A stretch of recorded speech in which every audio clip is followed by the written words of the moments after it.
Okay, so welcome back to Casual Antiques, and today we're going to talk about ivory.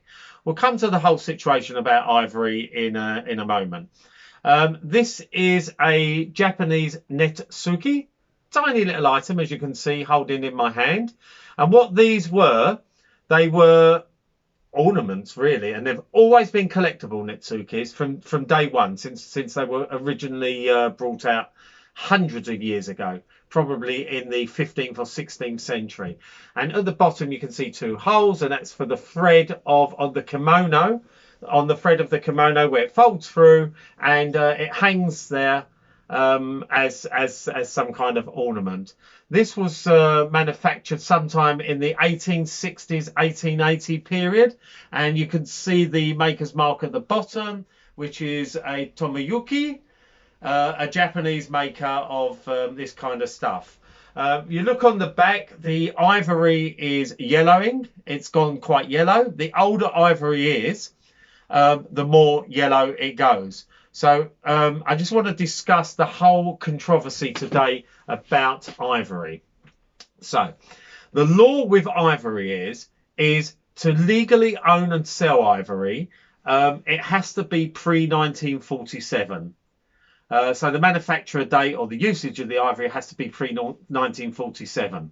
And the reason for the pre-1947 is because in 1945 the Americans dropped the nuclear bomb, two nuclear bombs on Japan, and it took 2 years for the nuclear fallout to dissipate around the entire globe. So by 1947 the whole world had small amounts of nuclear fallout in it, and ivory can be tested that it has small particles of radioactive materials. It's not dangerous, it's perfectly safe. You'd have to hold this for about 1,000 years to worry about it. So ivory pre-1947 has small particles of radioactive material in it. The other way you can tell really is the aging. I'll come to that in a second. So without a shadow of a doubt, the best place for ivory is on the animal. But there are great works of art that go back hundreds of years that are made out of ivory before people had the same standards as us, that are quite important pieces of art in the world. Now, the world is moving towards banning ivory completely. America is there, or virtually there. The selling and ownership of ivory in America is illegal or becoming illegal.